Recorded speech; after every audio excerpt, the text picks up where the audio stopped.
Bada boom. This is Share the Hope. Make sure you like, subscribe, comment down below. And here I am introducing the daughter of a former captain of the Ohio State Reformatory. Hi, I'm here to tell you a little story about Captain Osborne, who happened to be an employee over at Ohio State Reformatory, Mansfield Reformatory, for 30 plus years. He was a World War II veteran who lost his leg over in Germany. We were cleaning out a town, and my dad stepped on a three-legged table, and when he stepped on it, it blew his leg, and it blew him across the room, and he was left for dead. And they started to leave the town, and Dad remembers climbing out of the same window, and as he got out, he started to get up and walk, and he'd fall. He'd walk and he'd fall. But see, he had lost part of his leg, and the other part was blown out. So technically, he didn't have much leg to walk on. And luckily, the last soldier, turned and heard the stones where Dad was falling, and they said, "Stop, Captain Osborne's there," and they got him and took him to a hospital. Go to Mansfield to work, so he applied for a position in Mansfield, and lo and behold, they hired him. This prison was made for many different types of crimes. Armed robbery, mass murders, thieves. There were all kinds of things there.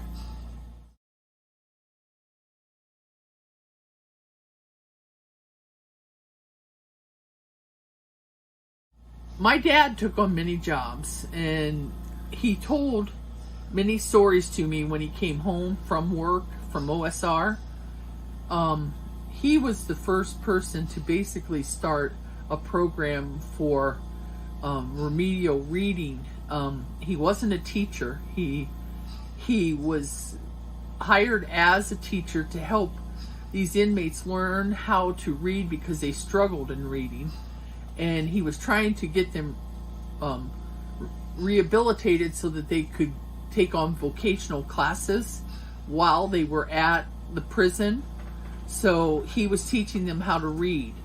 It could be as simple as instructions on how to operate a machine or to do things. Some of the vocational training classes for inmates were actually housed in different locations by the yard or outside or inside the main area. The inmates would be released to go to their work spots, and when they were released, they would go and they would work. It could be on a simple car that they would have to work how to change spark plugs and do things in there. And they brought instructors in for these areas to teach the inmates basically what they were expected to do. Some of the jobs could be as simple as woodworking. They would put together beautiful cabinets that they put together with glass and stuff, and then they would basically, the stuff that they did prepare, they would the instructors would sell them, and then the money would go into the program that they were offering to the inmates.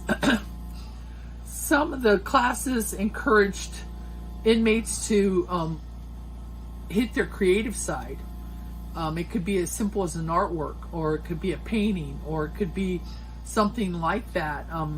I remember my dad bringing me two beautiful paintings, and they were pixie dolls, they called them. And what they were elongated dolls. I collected dolls, and it were pictures of a pixie. And basically, they were beautifully done, and then they were painted by this inmate. And I put them in frames, and I kept them that way. Some of the paintings were a little more elaborate. Some of them were huge paintings. My dad purchased two of them to help with the artwork, and the paintings took a while for the inmate to complete. And once it was completed, they were able to display them over there at the prison for a while, and then Dad ended up taking them with him. One inmate actually created it was a buffalo, and they gave it as a gift to the warden, W.G. Copley, and he put it in his office. And what it was just a big block of wood that this inmate carved this buffalo out of, and it was gorgeous. And at that point, he had it in his office for many, many years.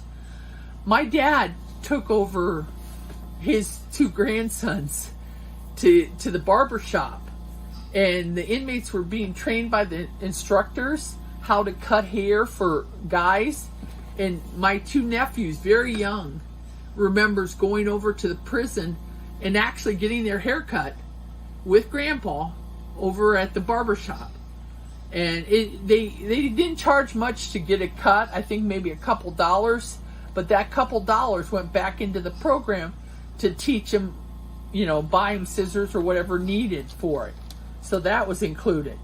One evening we were invited to go to the Culinary Department. Now the Culinary Department was in the inside of the prison. We had to be escorted in a straight line like the prisoners did, and had to be escorted directly to the Culinary Department building.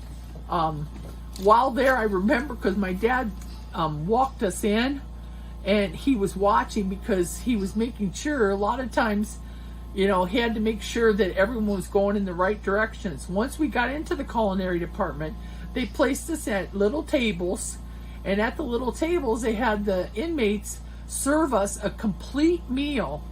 And I remember one particular part of it was onion soup that they prepared, and when they did, they brought it in, and I was just in my height of glory because that was my favorite soup.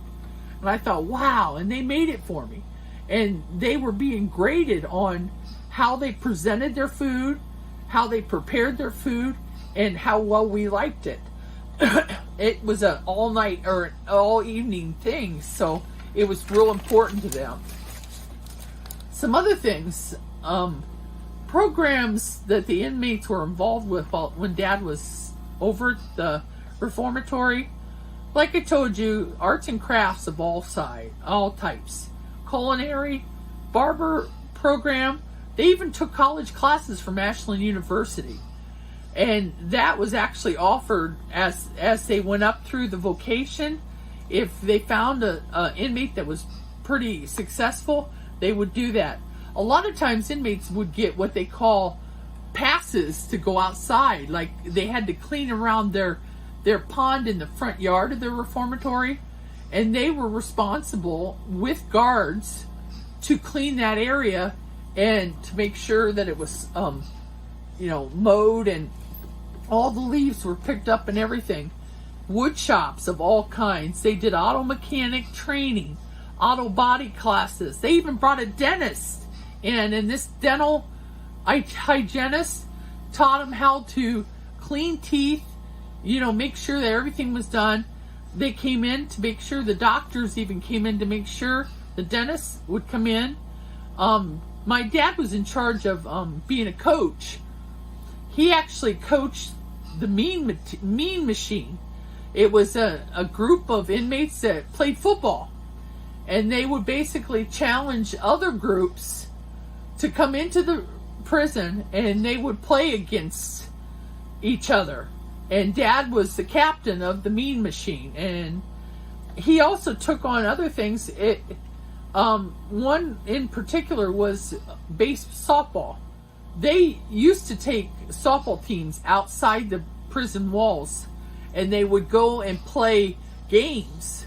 One in particular that I got to see was at Shreve, Ohio, and they brought the inmates in a wagon, just like they would a bus wagon, and they would bring them in. The guards would watch them as they played, and then they'd play a complete game. And I'm going to tell you something. I've never seen such softball players that played, but Dad helped to encourage some of these athletic people.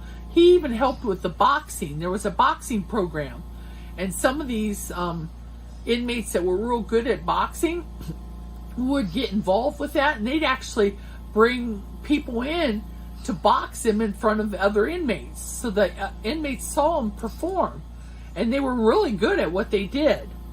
Dad supported a lot of programs, and what he would do is he'd purchase the stuff, the things that they would need for it. One in particular, Dad wanted a cupboard built by the inmates, so he went and bought cherry wood, and he brought the cherry wood, and they used the cherry wood. He brought the nails and everything, and they put together a corner cupboard for Dad. And Dad ended up keeping that corner cupboard. Dad helped a lot with a lot of programs. He was involved with, they actually had him, they gave him administration of the hospital for a while. So he took on other jobs other than the captain of the DO. And by the way, I better explain what captain of the DO was. That's like a court in the prison. And if an inmate got in trouble, they were sent to the DO. And then what they would do is they'd listen to the actual complaint of the prisoner and what he was involved with. And then they would decide if he needed time in the hole.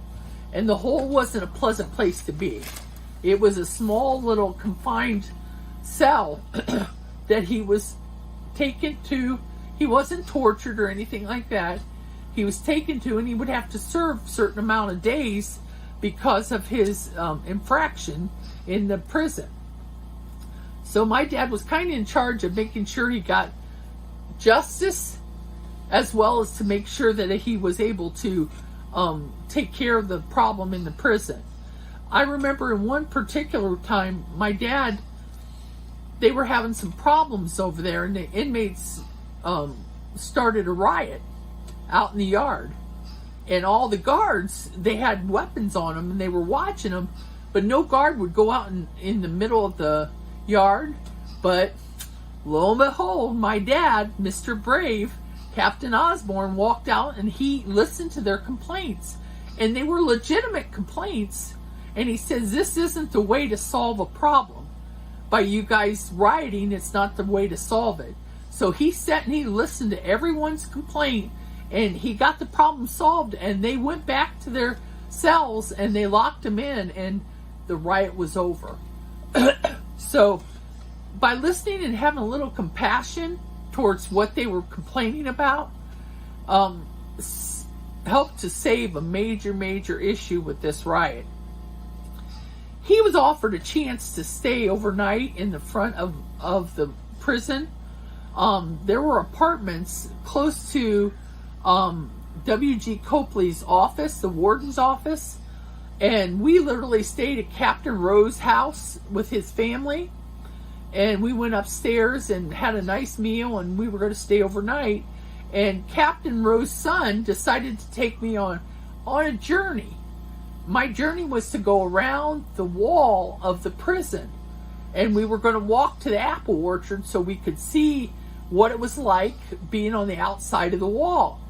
Well, little did I know, his son informs me halfway through that there were towers up on the wall, and in those towers were men that were armed with guns. And the reason they were there, their job was to protect and make sure that no prisoner would escape. So by seeing us walk the perimeter of the wall, I would assume they would have thought we might have been prisoners. So, and he laughed about it, but I was scared. By the time I got back home to his house, I was like, no, I'm not doing that again. So that was a story that Dad remembers, and he told me. Share the story because a lot of times we don't pass things down to our children, and I want to leave a legacy so that they can be very proud of what their grandfather did. Some of the stories that were told to me were things that I did not know that my dad was involved with. But his number one thing that I did learn through all that he did, he was a compassionate man. He was out for the best of those inmates. He wanted to make improvements, and believe it or not, he did. At one point, he hired a group of men to put drywall into our new house, and those men happened to be ex-convicts that he had over at OSR, and they did a great job on our walls. That's how much he believed in them. Share and subscribe and visit the Reformatory's website and help in their efforts to restore it to its previous glory. And as a person continuously trying to improve my health, I promise my viewers, if this video gets 3,000 likes, I will let my children take me back to where the stories originate. Love you all.